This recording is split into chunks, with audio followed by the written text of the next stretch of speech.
Salut, c'est Shunchi de la chaîne Shunfish. On se retrouve aujourd'hui pour une vidéo un peu spéciale, un tuto drop shot. Un drop shot particulier, je vais parler du drop shot light et comment je m'en sers. Donc voilà, c'est une première vidéo que je vais essayer de faire en mode tutoriel. Alors, avant de commencer, je suis loin d'être un expert du drop shot, mais ces derniers temps j'ai pas mal de résultats et je vais vous partager comment je pêche et quel montage j'utilise.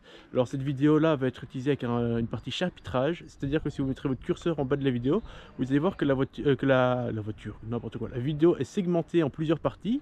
Et ça veut dire quoi? Tout simplement que si vous cliquez sur la partie intro, ben, on se retrouve ici. Si vous cliquez après sur la partie pêche avec tel et tel montage, vous allez voir les différents montages. Et à la fin de la vidéo, je vais même vous montrer comment je monte réellement mes montages drop shot. Alors, mon montage drop shot, c'est quoi? Ben, c'est tout simplement un hameçon qui est séparé de son plomb. Donc c'est pas vraiment comme une tête tombée.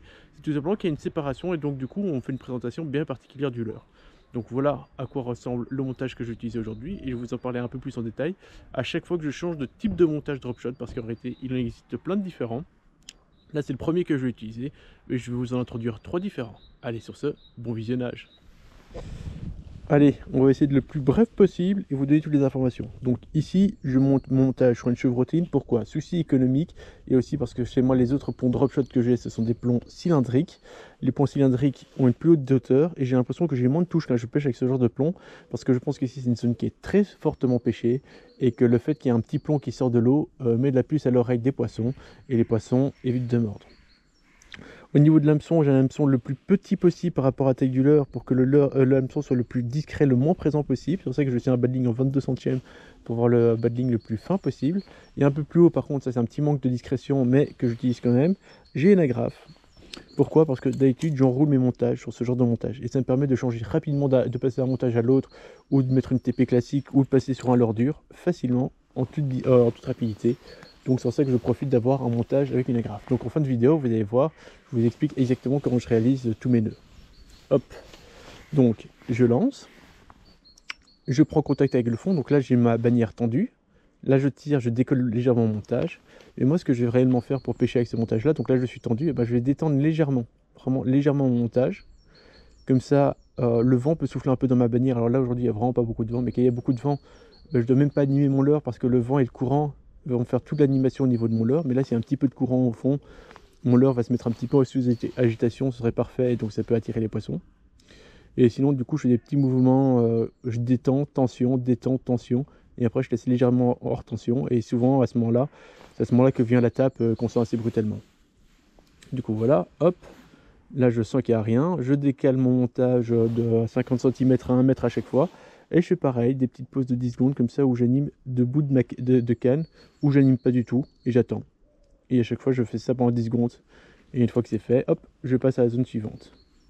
Donc là, ce genre de zone que je prospecte, ce genre de zone que je prospecte au drop shot, c'est pas vraiment prospecter. Donc c'est une zone déjà assez ciblée. Là, par exemple, je vise entre les deux bateaux et après je viserai un peu plus proche du bateau. Mais c'est vraiment des zones déjà prédéfinies. Il y a déjà une zone bien en question. Je ne vais pas prospecter toute une zone. Par exemple, à l'heure actuelle, avec ce montage-là en particulier, pour avoir mes tapes, je ne vais pas faire de nœuds. Pas faire de nœud, hop, j'ai pas lancé assez loin. Donc je disais, je vais pas faire un lancer de l'autre côté. Là mon but, non, c'est pas du tout de pêcher loin, c'est vraiment de pêcher une zone à proximité de moi et le plus possible en verticalité. C'est-à-dire qu'ici par exemple, j'ai pas une pente douce qui est à mes pieds. J'ai directement 2 mètres, enfin j'ai directement 1,50 m de fond à mes pieds. Et après ça c'est une légère pente, mais globalement je suis déjà quasi à la verticalité nette de la zone. Donc voilà, donc ça c'est à propos de comment j'utilise mon montage. On va voir maintenant si j'arrive à le valider. Et sinon, j'aime bien commencer avec des leurres. Donc je vous dis, hein, là je pêche la petite perche, hein, c'est pas le gros poisson que je vise. C'est pour ça que je vous explique vraiment quand je vise ce genre de petits poissons. Donc là je pêche avec un leurre 2 pouces, coloris naturel, qui vibre assez facilement si je le mets en légère vibration, en légère tension, détention de mon montage, quoi. Donc voilà, maintenant je vais un peu me déplacer et on va pêcher un petit peu entre les bateaux au fur et à mesure jusqu'à avoir ces premières tapes. Et une fois que j'aurai mes premières tapes, j'insisterai peut-être un peu plus. Si dans 4-5 lancers je n'ai pas de résultat, enfin si plutôt dans 4-5 déplacements je n'ai pas de résultat, je vais changer de coloris de leurre et de forme de leurre pour voir s'il n'y a pas moyen de valider quelque chose. Oui, poisson. Yes, une perche.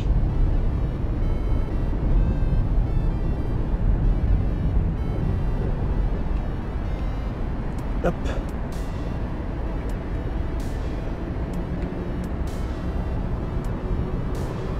Elle est pas énorme, mais elle est très jolie et elle fait énormément plaisir.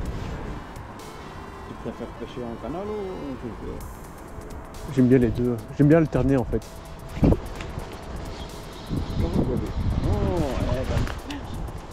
Waouh! Elle est belle celle-là.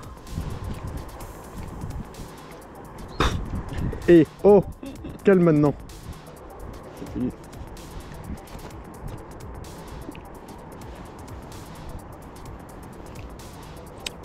Et je la repique derrière. Hop là. Une magnifique perche.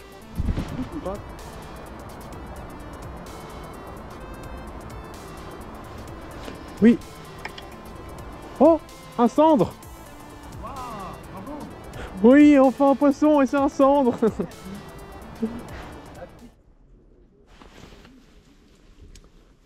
Raté, j'ai une petite tape. Bon voilà, je viens d'avoir une tape. J'ai pas réussi à la ferrer, elle était toute petite, donc j'imagine que c'est un petit poisson qui est venu taper dessus. Hop, on va changer de leurre directement parce que je sais que ces derniers temps, les poissons, ils tapent une fois mais pas deux, deux fois d'affilée sur le même leurre. Donc du coup, je pique un nouveau leurre encore plus petit, enfin plus petit en forme d'épaisseur, et piqué différemment, je le pique en wacky, c'est-à-dire que je le pique au centre du leurre, et du coup ça fait un petit mouvement d'ondulation dans l'eau. Et vu que c'est un leurre assez finesse, du coup au final, enfin c'est slug on va dire, un worm quoi en fait en réalité, il vibre assez bien, il bouge assez bien, un petit peu comme un ver de terre, c'est un petit peu ça l'idée, d'où le mot worm. Et donc du coup on va essayer de revalider ce poisson en changeant mon montage et en changeant un petit peu la présentation. Alors au niveau de l'animation, j'anime exactement de la même façon. Donc des pauses longues, des petits mouvements, on va voir ce que ça donne.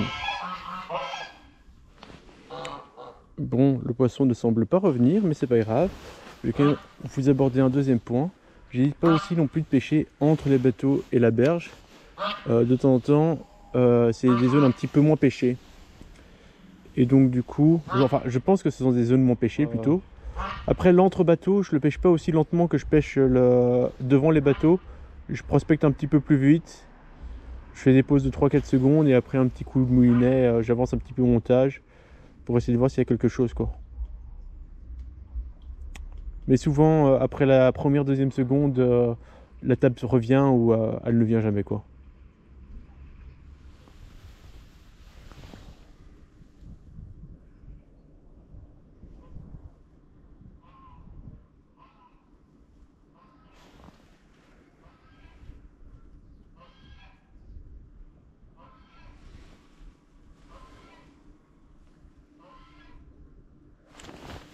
Voilà. Et ma première perche. Donc simple, rapide. Donc là, je passais de ma bannière semi-tendue à tendue. Et elle a fait un beau poc, j'ai pas eu trop de doutes. Je l'ai laissé juste un petit peu engamé et hop là, piqué. Alors effectivement, comme je vous l'ai dit, c'est pas des gros poissons que je prends avec cette technique là. Le but là, c'est juste de faire du poisson pendant le temps qu'il y a peu d'activité. Hop, gros poisson remis à l'eau, montage prêt à repêcher.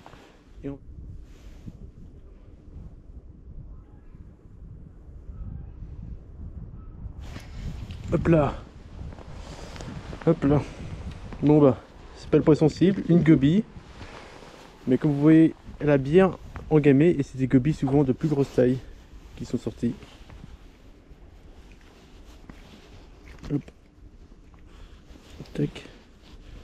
Et je vais la remettre à l'eau. Hop.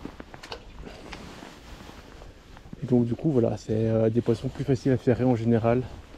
Je vous dis, parce que quand je pêche en été, sur le fond, vraiment à dandiner comme je pêche ici, enfin à dandiner vraiment proche du fond, il y avait plein de gobies qui tapaient sur le leurre. Mais dès qu'on augmente un petit peu la profondeur de 10-15 cm, on les voyait plus. Donc c'est vraiment une technique idéale pour éviter les gobies, ou en tout cas pas rater la touche. pas spécialement pour éviter les gobies, mais pour éviter les touches ratées bêtement. On peut avoir des beaux poissons, des belles gobies, et moi ça me dérange pas du tout. Moi, le but c'est d'arriver à prendre du poisson ferrable assez aisément, alors que les gobies, qu'elles sont sur le fond et qu'elles fassent 20 tapes parasites, ça ne facilite pas toujours les choses. Hop. Alors là, mon plomb s'est glissé quelque part, j'ai senti qu'il a roulé sur le fond. Je pensais pas qu'il allait se coincer pour autant. C'est pas grave. Alors il y a des techniques pour se décrocher. Donc là je sais pas si vous voyez bien. Hop, je tends le fil, je le lâche et t'entends à la détention.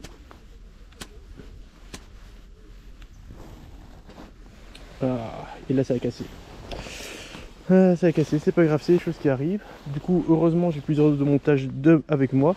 Et comme je vous l'ai dit, les 3/4 du temps quand je casse, alors là c'est peut-être mon hameçon qui a été planté en quelque chose, mais les 3/4 du temps quand ça casse par contre au niveau de mon nœud. Donc je sais que la source de faiblesse de mon montage, c'est souvent le nœud de connexion avec l'hameçon. Soit on va accélérer un petit peu les choses, je vais passer directement sur un autre montage. Tac, heureusement que j'en avais prévu plusieurs avec moi.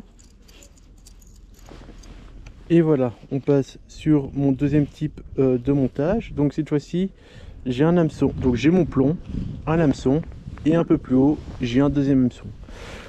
Alors, quand je pêche de cette manière-là, je pêche exactement comme je viens de vous montrer jusqu'à présent. Au niveau de l'animation, ça ne change pas grand-chose.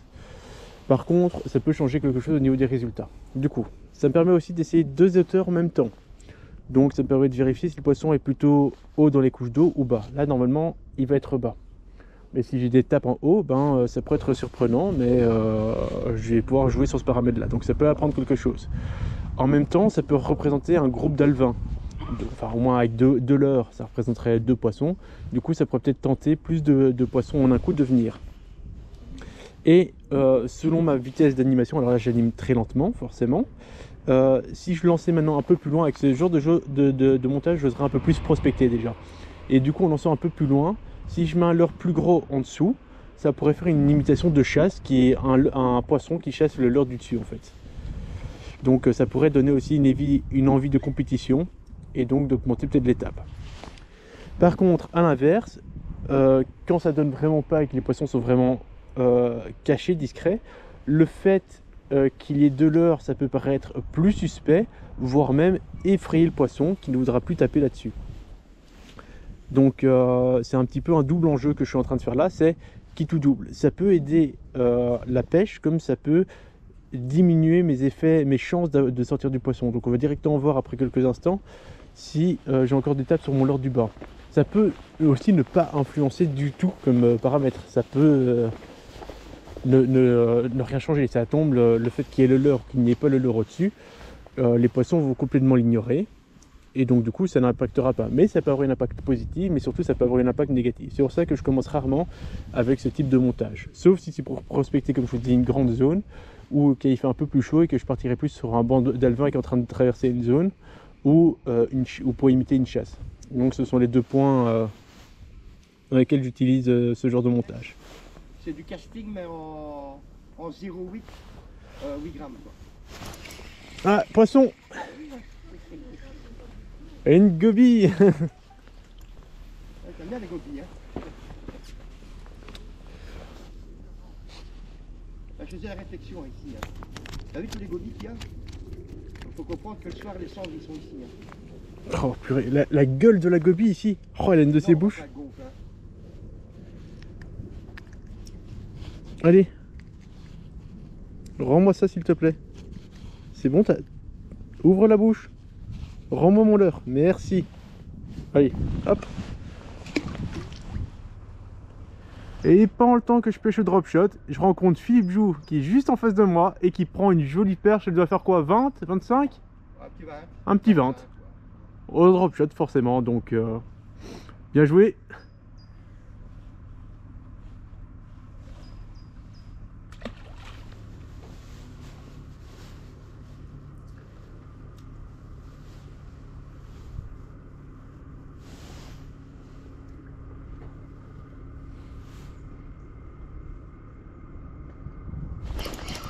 Oh, poisson, c'est joli. Ah, c'est joli. C'est surtout harponné. Ouais, une perche. Ah, désolé ma petite.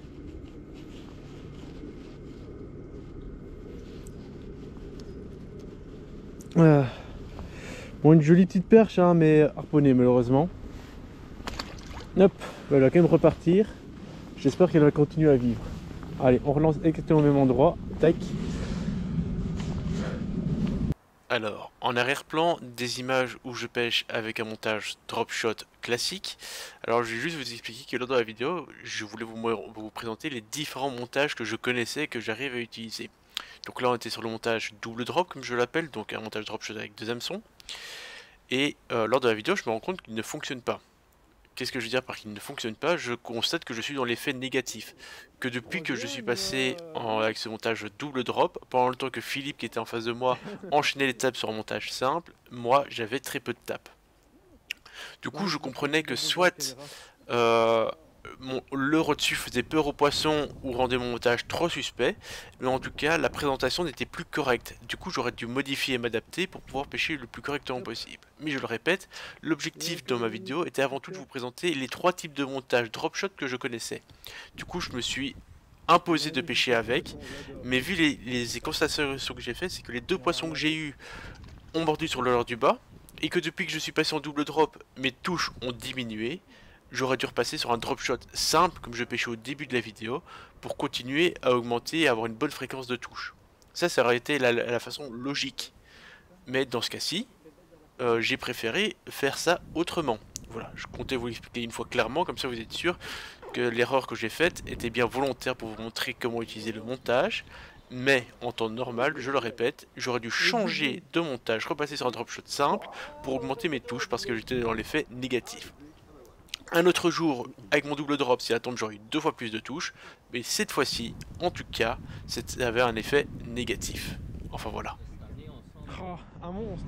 Bon voilà, donc j'ai remarqué que mon montage avec les 2 leurres ne fonctionnait pas. On va repasser sur un autre montage et c'est le dernier que je vais vous présenter. Donc l'autre montage c'était plus pour tester la profondeur à laquelle les poissons étaient et tenter un petit peu sa chance et peut-être prospecter un peu plus rapidement. Là je passe sur un autre montage encore avec cette fois-ci à la place du plomb drop shot en bas, un petit leurre un peu plus gros et un leurre un peu plus un leurre petit comme la tantôt au-dessus. Donc là c'est soit un montage que j'utilise pour prospecter un peu plus parce que je vais lancer un peu plus loin et je vais animer ça principalement en dents de scie. Donc qu'est-ce que je veux dire par là? Je prends mon montage, je le lance, voilà, je prends contact avec le fond et je vais animer ça comme une TP classique. Je vais faire une petite tirée, accompagner ça à la descente et puis refaire une pause. Et la pause je peux l'animer un petit peu comme mon drop shot sur des petits coups de sillon tendus détendus et puis faire une petite pause et puis reprendre un petit peu contact. Et donc là c'est pour voir si en faisant une imitation de chasse entre guillemets si les poissons vont attaquer à ce moment là, premier point. Voir aussi en même temps lors des moments de pause, est-ce que le poisson ne serait pas complètement collé sur le fond et ne serait pas plus tenté par ce genre de leurre au lieu d'un leurre un petit peu décollé. Donc voilà, c'est un petit peu pour les 2 propriétés que je l'ai essayé. Récemment j'étais pêché au brochet, enfin je voulais pêcher la perche en réalité, mais il y avait du brochet dans le secteur et j'ai pris du brochet avec, donc ça vous allez vite voir les séquences maintenant. Donc là c'était une pêche assez récente, c'était avant-hier que j'ai fait ça. Donc voilà, donc c'est pour vous montrer un petit peu les différentes possibilités et voir encore une fois qu'est-ce qui est le plus mordeur. Si maintenant je vois que le poisson mord toujours sur le leurre du dessus, pendant le temps que Philippe lui s'arrête plus, il lance, il ramène à chaque lancer maintenant. Pendant le temps que Philippe s'amuse, moi c'est pour constater un petit peu à quelle profondeur il est.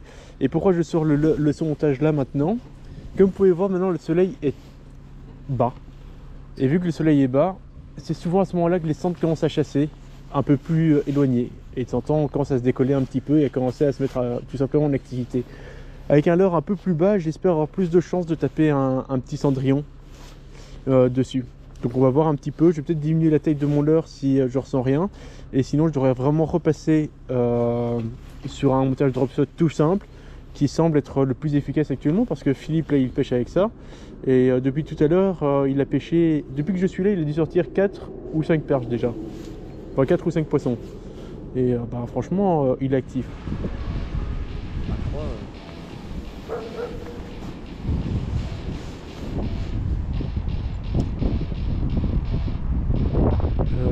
Du coup, mon objectif, c'est faire mon premier jeu. Poisson, Céric, épuisette, c'est un brochet.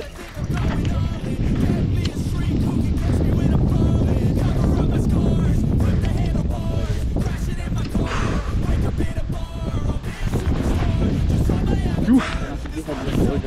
Ouais, j'ai encore me faire insulter, mais bon, j'ai mon coéquipier qui veut pas épuiser mes brochets. C'est pas la première fois qu'il me le fait le coup. Elle est compliquée à déplier. Oui, allez. Hop là. La corde n'a pas la piquer, c'est ça aussi à propos. Pardon. Ça va bravo. Encore mieux. Alors, est-ce que un de vous deux me prend en photo? Si on voit plus, essaie de nous tenir. Ouais. Hop là, et il est reparti comme une fusée. Ah. Bon alors, est-ce que un de vous deux a pensé à prendre un essuie? Nickel.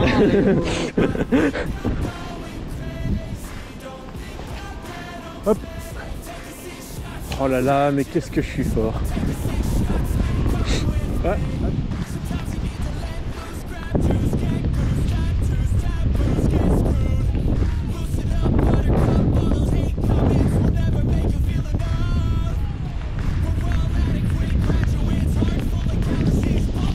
Brochet. Ouais, un petit brochet. Ouais.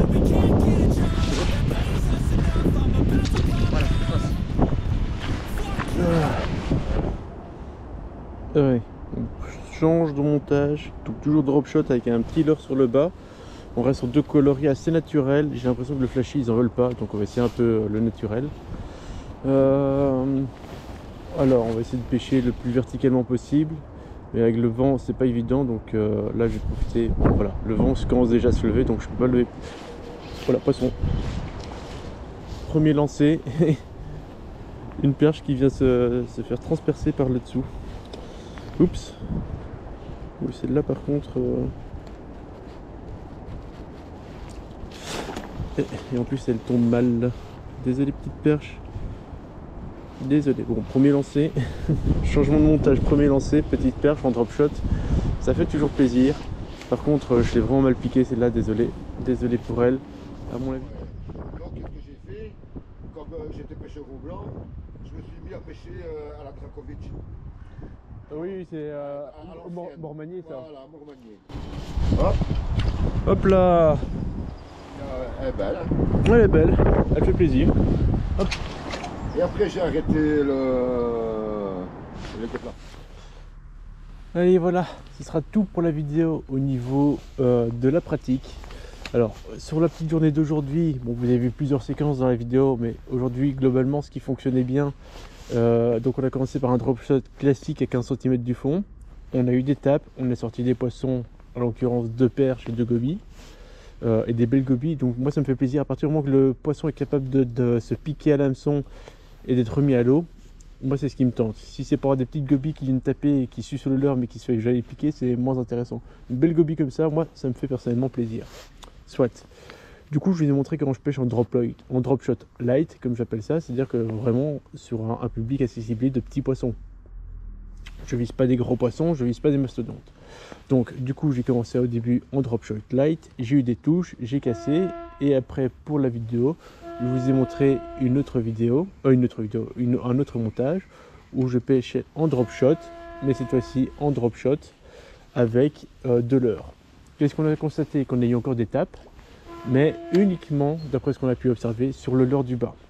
J'aurais même envie de vous dire que le nombre de tapes a diminué une fois que je suis changé de montage. Donc je pense, à mon avis, que le leurre du dessus parasitait le leurre du bas. Donc c'est pas toujours le cas, de temps en temps, comme je vous ai dit, ça fait un effet positif. Dans ce cas-ci, pour moi, c'était un effet négatif.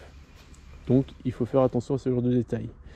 Ensuite, à la fin, je suis passé sur mon montage encore avec un double, mais cette fois-ci, à la place du plomb, j'ai carrément un leurre. Et cette fois-ci, j'ai eu aucune tape. Alors, la différence, c'est que ce montage-là, je m'en sers moins pour pêcher les zones de proximité. Ou en tout cas, je devrais mettre un leurre plus petit si je voudrais pêcher un peu plus sereinement les zones à proximité. Là, je voulais vraiment essayer de voir sur le coucher du soleil si en lançant un peu plus loin, pas si loin que ça non plus, mais un peu plus loin, pour voir s'il n'y avait pas moyen de déclencher des cendres. Mais sinon, la deuxième façon de pêcher avec ce montage là, c'est tout simplement de lancer comme ça sur le côté, entre les deux bateaux, et juste faire des petites... venir à côté du leurre et venir onduler, jiguer un petit peu en fait, avec son leurre et faire traîner le long. Tac, tac, tac, tac, tac, tac, tac, jusqu'à moment d'ordre d'étape. Donc c'est une autre façon de présenter ce montage là. Et ça permet en fait de montrer le leurre du bas qui joue le rôle du plomb, de le faire jiguer sur le fond et de le faire décoller en même temps. Donc c'est juste pour une présentation un peu différente qu'un montage plutôt classique. Mais comme ça vous avez un petit peu l'idée de comment j'utilise moi personnellement le montage drop shot et deux drop shots alternés. Donc voilà, ce sera tout pour le moment. J'espère que vous avez appris quelque chose avec moi aujourd'hui.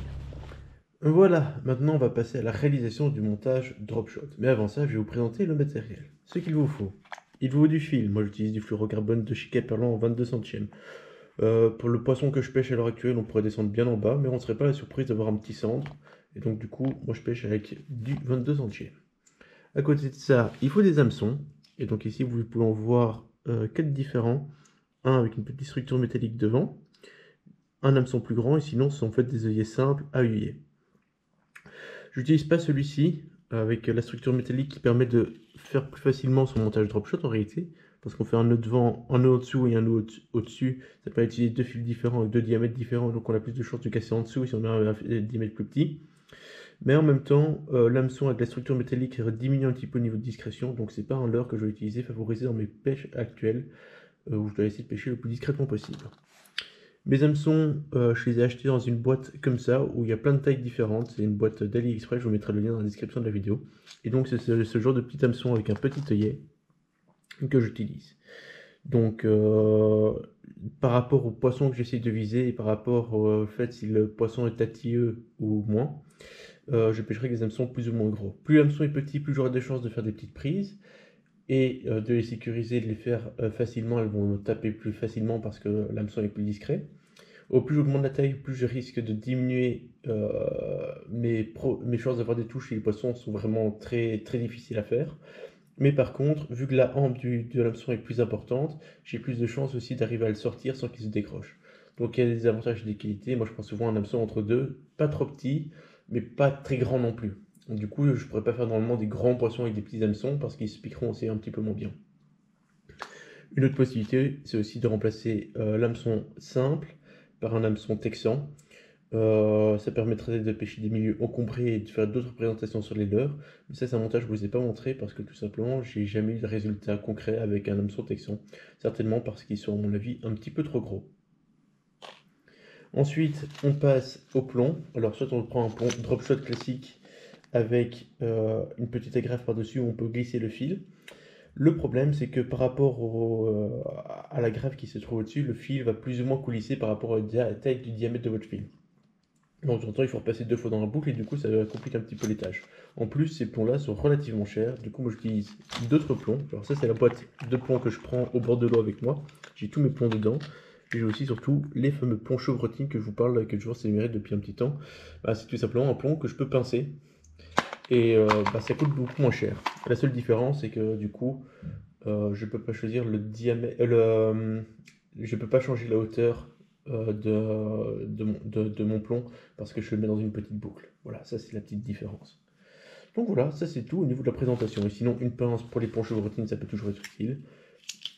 Et une petite paire de ciseaux pour pouvoir couper mon fil, tout simplement.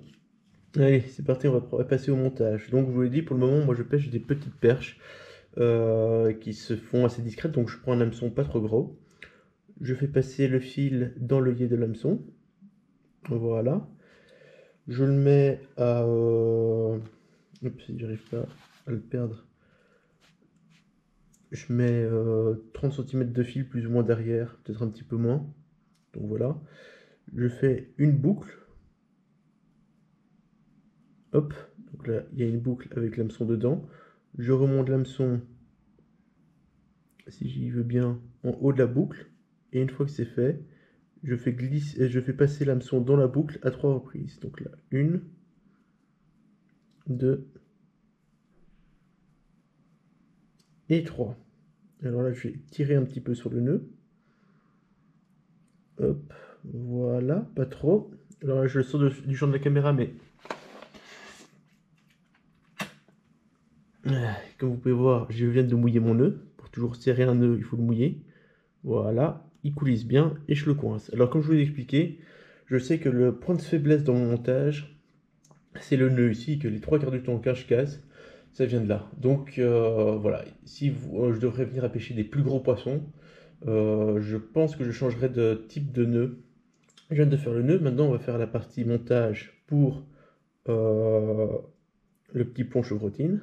Du coup, je fais une boucle derrière, une boucle plus classique. Si vous pêchez au cou, vous connaissez forcément ce nœud là.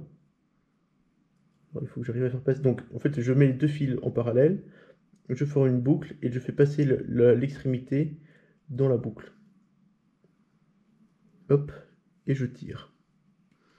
Donc là, rien de compliqué. Donc là, j'ai mon hameçon et avec le bout de mon doigt, ça doit faire maximum 20 cm. Donc vraiment, là, je sais que c'est parce que je pêche actuellement à ras du fond.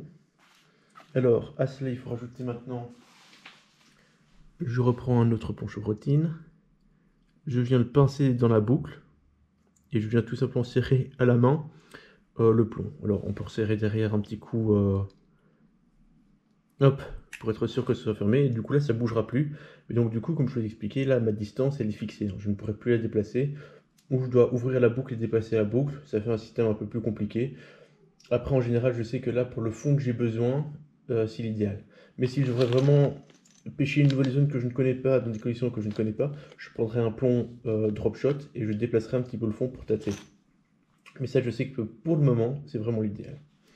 Et pour le dessus, je vais couper le fil à une bonne distance, donc je dirais 40 à 50 cm plus haut. Hop, je coupe et je vais refaire exactement la même boucle que j'ai fait en bas. Donc je mets les deux fils en parallèle, une boucle, je repasse dedans. Alors la boucle au-dessus, j'essaie de la faire la plus fine possible en général. Hop, voilà. Voilà, j'ai fait une petite boucle, on va couper les excédents. Et cette boucle là, je vais tout simplement la passer dans l'agrafe qui se trouve au bout de mon bas de ligne sur ma canne. Et pourquoi je fais ça? C'est tout simplement, comme vous avez pu le voir au bord de l'eau, moi ça m'arrive très souvent de changer de montage. Et du coup, ça me permet tout simplement de venir enrouler mon montage sur un monte-ligne au cou, un truc comme ça, je ne sais pas son nom exactement. Et donc du coup, comme ça, j'ai toujours sur moi une ligne déjà prémontée de drop shot, que je dois même pas prêter attention.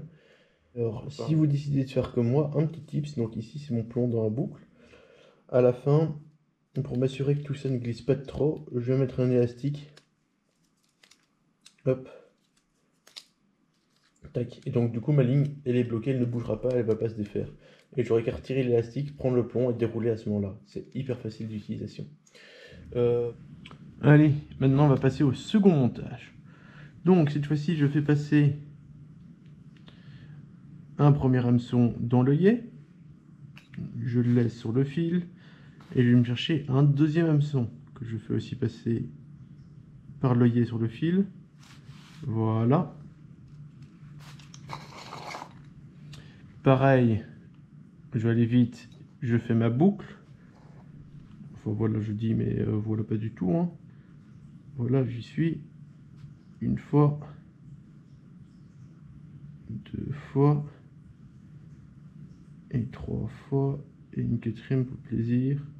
En général, 3 fois c'est bien. Au-dessus de 3, ça commence à te faire. Au-dessus de 4-5, ça commence à faire beaucoup. D'expérience, c'est ça que je peux vous dire. Donc, ça, c'est mon premier hameçon. Et vu qu'on a le droit de pêcher avec 2 hameçons sur une ligne, je vais monter un bon 30-40 cm plus haut pour me faire une deuxième boucle où je vais placer tout simplement mon deuxième hameçon. C'est pour ça que j'ai fait passer 2 hameçons au début. Et donc ça me permet de pêcher à 2 hauteurs différentes, pêcher avec des leurres différents, avec des coloris différents. et essayer de repérer le poisson de deux manières différentes en même temps. Donc c'est une autre façon pour pêcher. Donc voilà un hameçon et un deuxième. Alors, vous allez me dire pourquoi pas tout le temps le faire. Systématiquement au tout début que je pêchais au drop shot, je mettais 2 hameçons sur ma ligne. Je me suis rendu compte que pêcher systématiquement avec 2 hameçons sur ma ligne, c'était pas terrible. Dans le sens que de temps en temps, il fallait pas pêcher toujours avec des coloris trop différents non plus. Par exemple, si je pêchais avec un flashy ici, un vert flashy et un naturel au-dessus, en dessous ou au-dessus, n'importe, de temps en temps, ça pouvait fuir le poisson. Même de temps en temps, quand je pêchais avec 2 leurres assez proches, donc que je raccourcissais ma distance de 10 à 20 cm, de temps en temps, ça pouvait encore faire fuir le poisson. Donc, c'est pas un paramètre qu'il faut toujours garder en permanence 2 hameçons sur sa ligne. Il faut bien jauger si c'est utile ou pas utile. Parce que d'une fois à l'autre, ça peut attirer le poisson comme ça peut le repousser. Alors voilà, après la vidéo, j'étais en pleine réflexion sur le montage drop shot à jigger. Donc c'est-à-dire le dernier montage que je vous ai montré avec une TP en bas. Du coup, je vais vous montrer comment je le réalise et comment s'est poussé ma réflexion plus récemment. Donc, je vais faire quand même une bonne distance en bas. Je vais mettre, allez, ça fait quoi? Un bon 30-40? Un bon 40 cm, mais il faut aussi la distance pour préparer. Donc, comme d'habitude, je fais mon hameçon drop shot au plein milieu de ma ligne où je le fais passer 3 fois dans la boucle.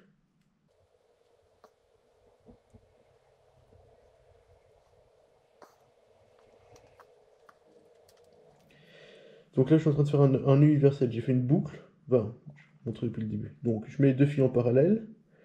Sur le fil avec la terminaison, je fais une boucle. Et après, je fais passer le fil auxiliaire, enfin, l'excédent, dans la boucle. Hop, et je fais ça 5 fois quand j'y arrive. Et sinon, je le fais minimum 3 fois quand je ne suis pas capable de le faire.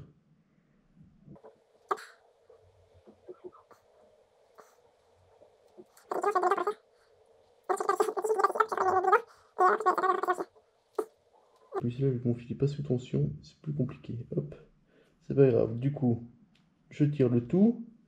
Je le sors du champ pour le mouiller. Voilà.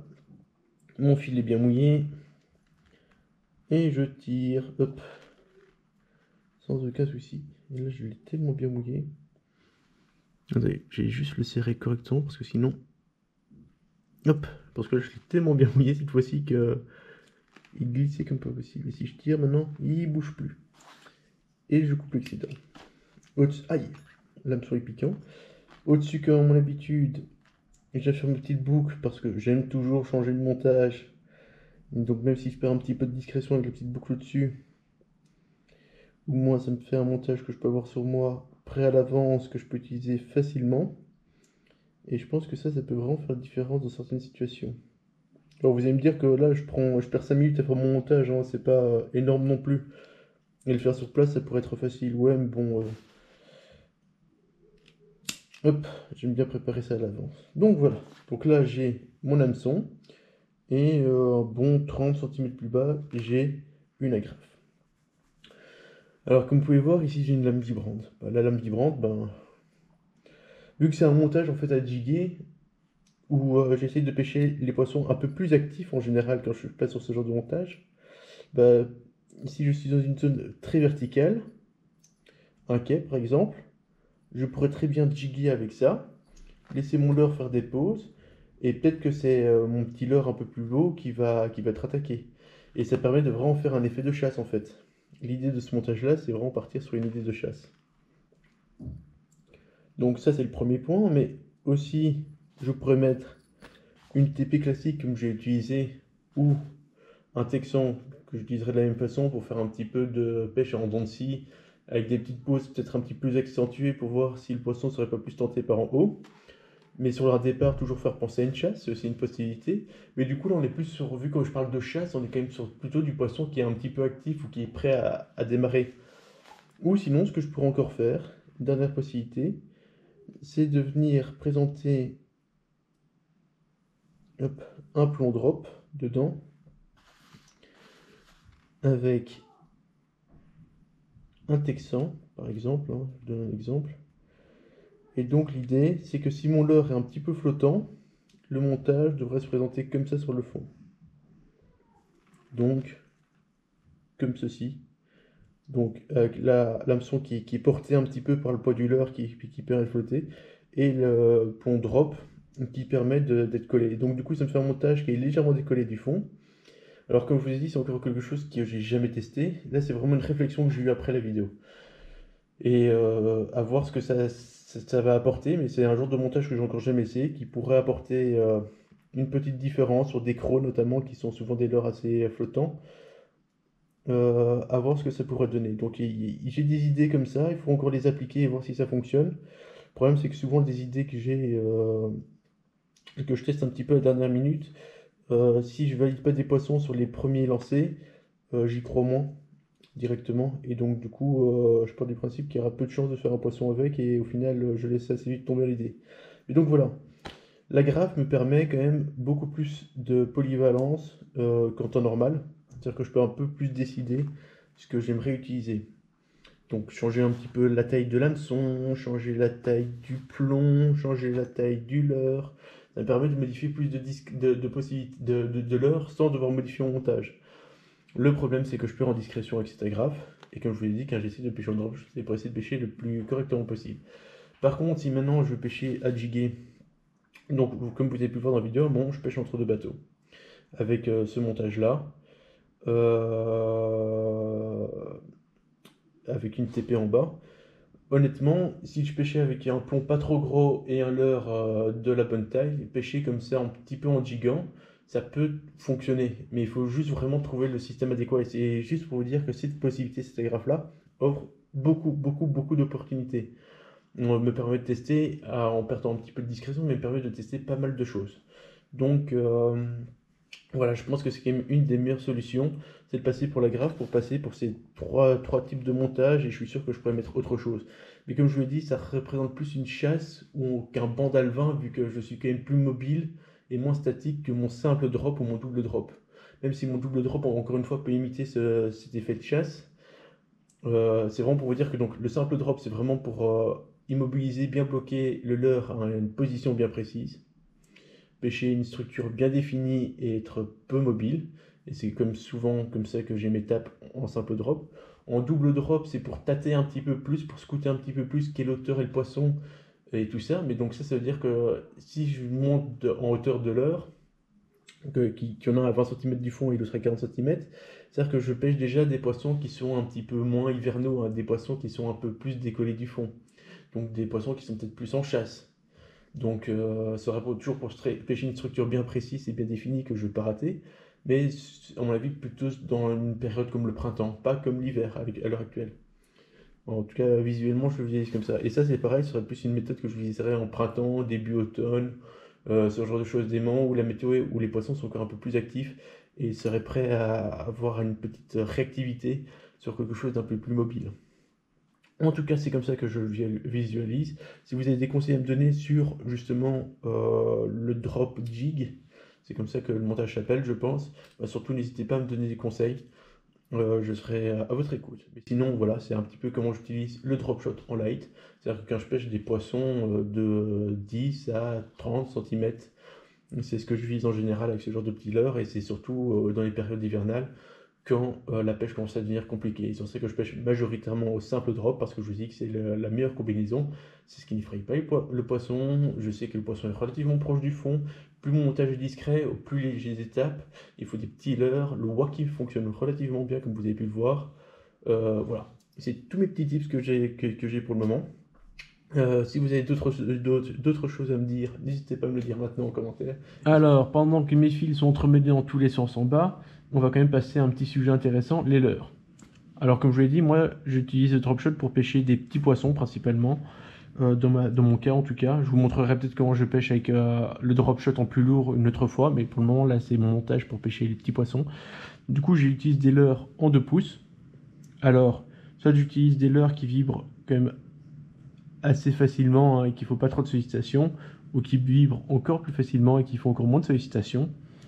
Donc du coup ces petits genres là qui me celui-ci qui est un peu plus tonique, là sera pour pêcher en drop shot, mais où je ferai quand même pas mal de lancers, ramener sur des courtes distances, mais quand même que je ferai des ramener et pas juste pêcher sur place. Alors qu'un petit leurre comme ça qui vibre beaucoup plus, je laisserai encore plus pêcher sur place.